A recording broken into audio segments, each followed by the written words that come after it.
When I was 14 years old, my mother asked me to move away from our family photo. She said I didn't fit with everyone else. She kept smiling at the camera while I stood there trying not to break down. That same night, I skipped eating and locked myself in my bedroom. I spent hours drawing pictures of a different life where I actually mattered. Today, that dream life became reality, and she's nowhere to be found in my success story. My name is Elena Park. This is how my mother made me feel worthless, and how I created a life so amazing it left her speechless. When I was little, I never thought of myself as forgotten. Sure, I was quiet, but I worked hard in school, kept things clean, and didn't cause trouble. I was the type of child who sat quietly in the back seat while grown-ups talked up front. For a while, everyone seemed happy with that arrangement. Then everything changed when my mom married a man named Rick. He brought 2 children into our family, a girl named Brooke and a boy named Jared. These kids were loud, played sports, and always wanted attention. My mom called them exciting and full of life. Soon our house filled up with pictures of soccer wins, dance shows, and sunny vacation photos. My drawings that I had carefully put up on the walls started disappearing. They got replaced with photos of my new family members. Nobody talked about it, not even when I asked what happened to my artwork. My mom loved sharing our family online with matching clothes and fun outings, but I was always cut out or pushed to the side. In the photos where I appeared, I looked blurry or caught at a bad moment. I tried talking to her about it once. I asked her if she didn't want me in the pictures anymore. She was looking at her phone and sighed like I had asked for something impossible. She told me not to be so dramatic and said I was too sensitive. That became her favorite thing to say about me, that I was too sensitive.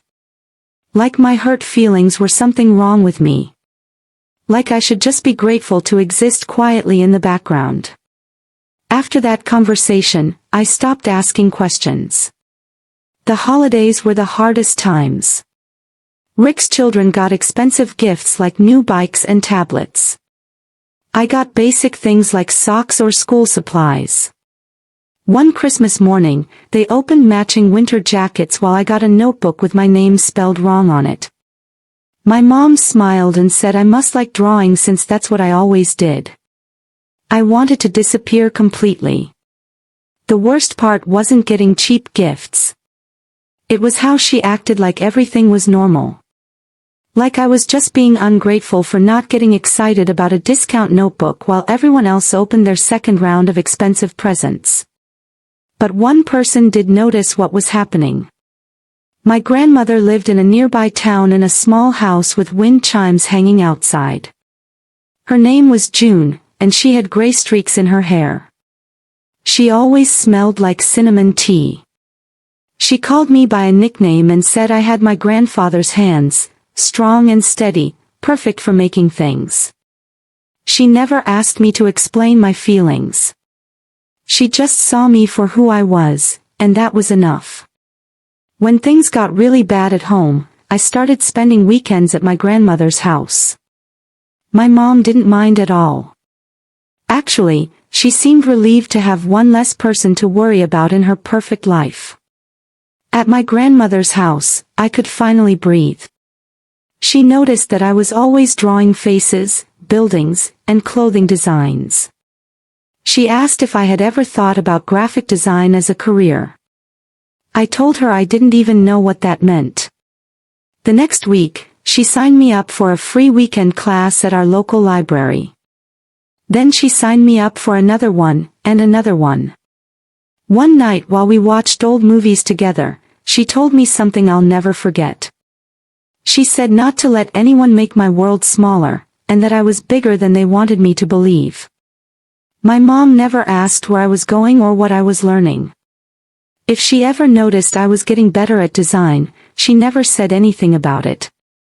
One day, she handed me a shopping list and told me to make myself useful by getting groceries while she took Brooke to a modeling tryout. I looked at the list: shampoo, snacks, candles, all expensive name brands. She gave me $10, which wasn't nearly enough to buy everything. When I pointed this out, she rolled her eyes and told me to use my own money. She said I probably got spoiled at my grandmother's house anyway. That moment made me realize something important. My mom didn't see me as her daughter. I was just something she had to manage, a kid who didn't fit the image she wanted. If I didn't fit, then I didn't matter to her. I started writing in a journal more often and drawing late into the night. I was planning an escape even though I couldn't name what I was escaping to yet. My grandmother encouraged me to keep every drawing and every idea. She told me that someday I would need to show the world what they had missed out on. She was absolutely right, but back then I was just a kid with a pencil and a growing pain in my heart. I didn't want revenge against anyone. I just wanted to feel like I belonged somewhere. High school made it official. I was completely invisible. Not just overlooked, but actually invisible to my own family. My mom had perfected the skill of smiling right through me like I wasn't there. If I got an A on a test, she would nod like I had told her I cleaned the dishes. But if Brooke made the honor roll, she would post about it online like her daughter had just discovered the cure for cancer. When my mom married Rick, it was like she rebranded our entire family. We suddenly became the Bradford family instead of the Parks. Everyone's last name got changed to match Rick's except for mine. I didn't argue about it. I just quietly stopped trying to get noticed. They went on ski trips in winter and beach vacations in summer. My mom said I didn't like cold weather when I asked why I wasn't invited. The next year she said I burned too easily in the sun. Eventually, she stopped making excuses and just said it was easier when it was just the four of them. So while they posed for sunset pictures at the beach, I stayed home. But I wasn't really staying home alone. I would pack a bag and go stay with my grandmother June. My grandmother's house was completely different from ours. She lived in a tiny yellow house with floors that creaked and the smell of flowers always in the air. Her hands were warm and always smelled like soap. She never asked me to smile for pictures. She just handed me a plate of cookies and told me to let my feelings out. And I would. That's where I really started to get serious about drawing. I had this old tablet, probably something my mom was going to throw away. I used a cheap stylus and started designing fashion logos and fake advertisements. It was anything that let me feel like I was creating something important, something that couldn't be cut out of a photo. One Saturday afternoon, my grandmother walked into the room and sat next to me while I was designing a poster for a pretend coffee company.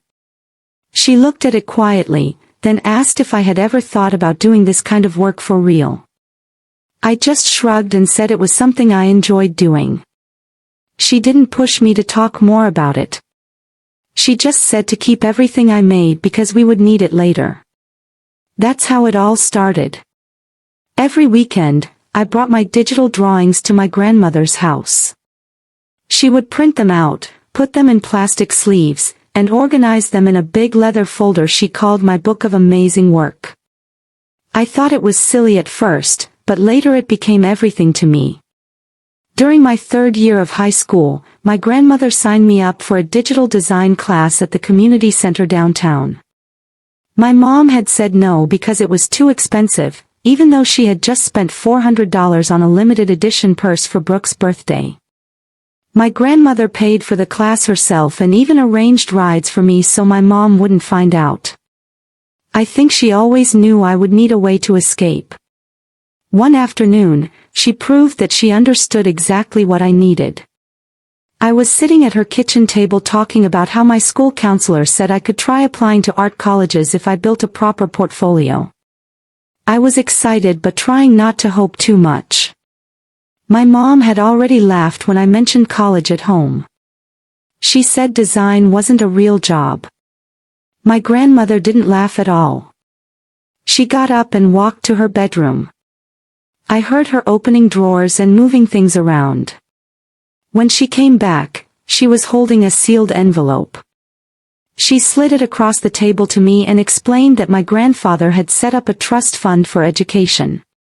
She had been adding money to it over the years, and it was in my name. She had been waiting for the right time to tell me about it. She looked at me and said I was going to college like it was already decided. And I did go to college.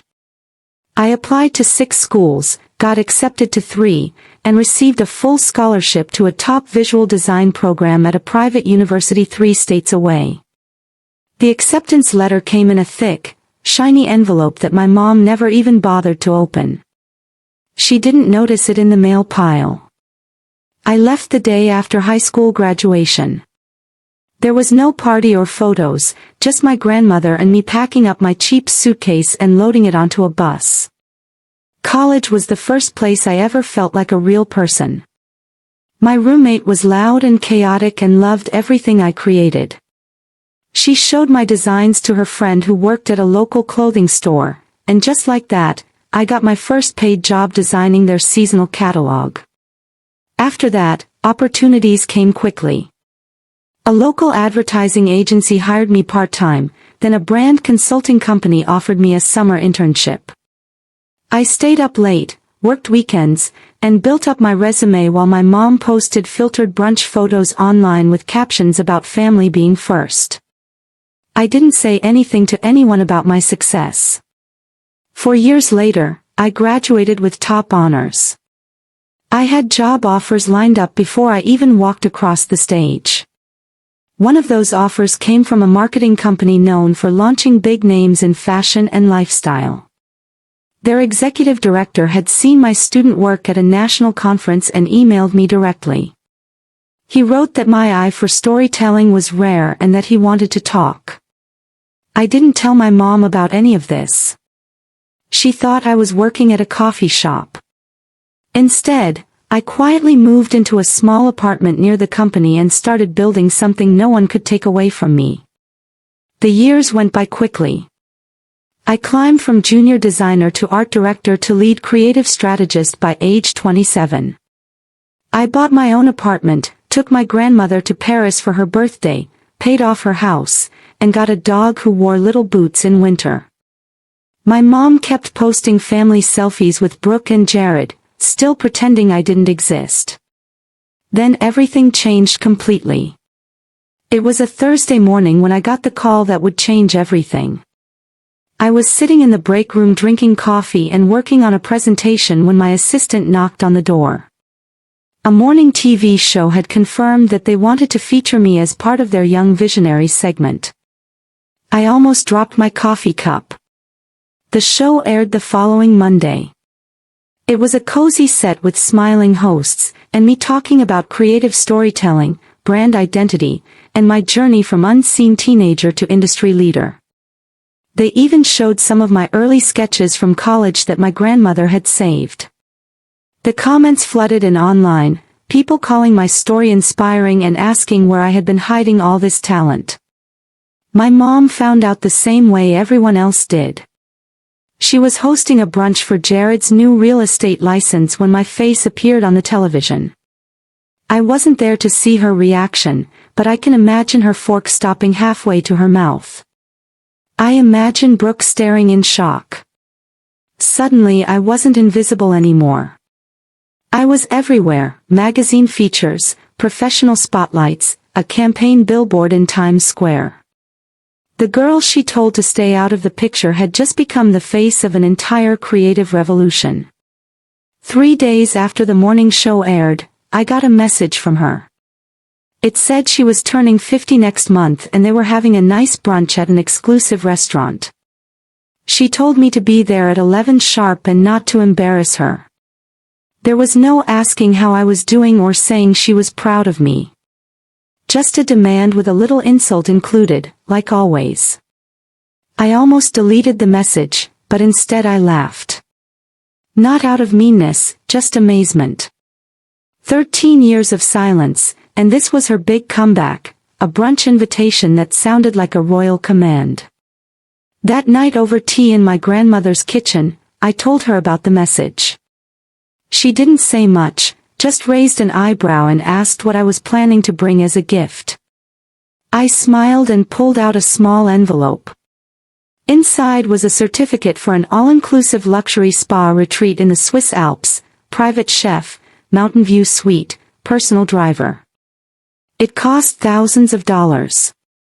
My grandmother nearly dropped her teacup and said my mom didn't deserve something so expensive. I told her I knew that, but I wanted my mom to see what she had given up by treating me badly. My grandmother chuckled and said I had my own kind of cleverness. The day of the brunch, I wore a simple black jumpsuit and a gold necklace. No designer logos or flashy shoes, just quiet elegance, the kind people don't notice until it's already gone. I arrived 5 minutes early. The restaurant was exactly what I expected, trying too hard to look fancy, watered-down drinks, decorations that looked expensive if you'd never been anywhere truly nice.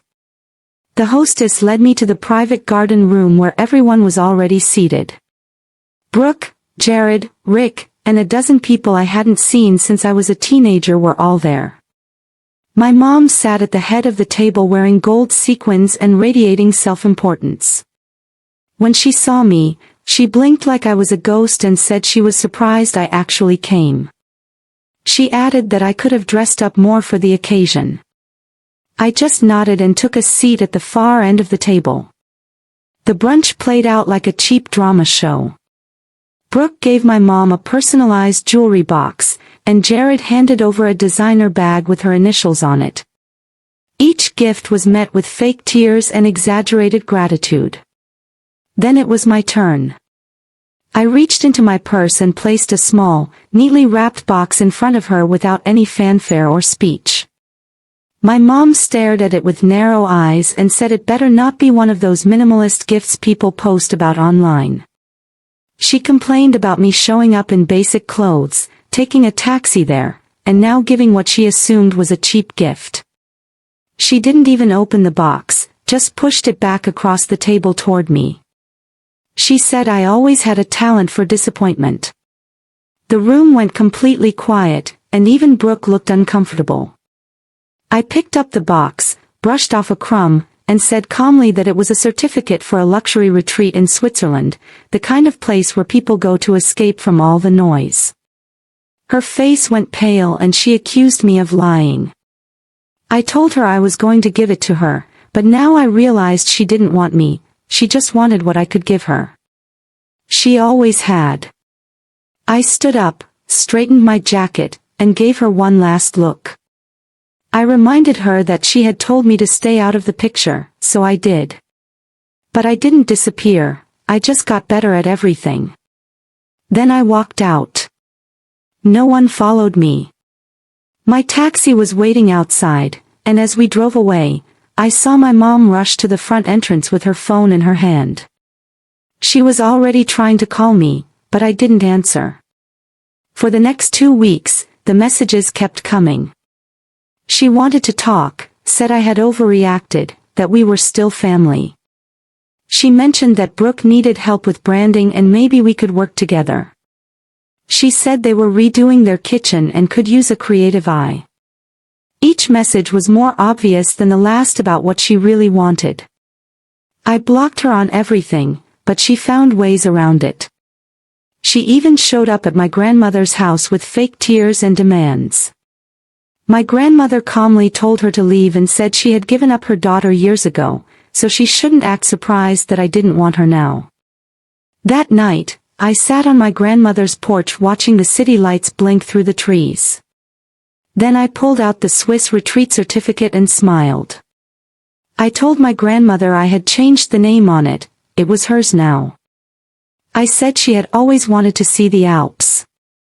She stared at me with her mouth open, saying she didn't need something so expensive. I took her hand and told her she didn't need it, but she deserved it. She had seen me when no one else did. She let me draw and called me brilliant. She saved every page of my work. I told her that's what real mothers do, and she started crying. I let her cry because for the first time in a long time, I felt complete. Not in a flashy, social media way, but in the quiet, solid way that tells you you're safe and loved. My mom will keep telling people I'm ungrateful and that I abandoned her. She'll say I owe her something. But I don't owe her anything. I owe everything to the woman who made space for me when the rest of the world said not now, not you. The family photo might have looked perfect without me in it, but the life I built is so much better because she wasn't part of it.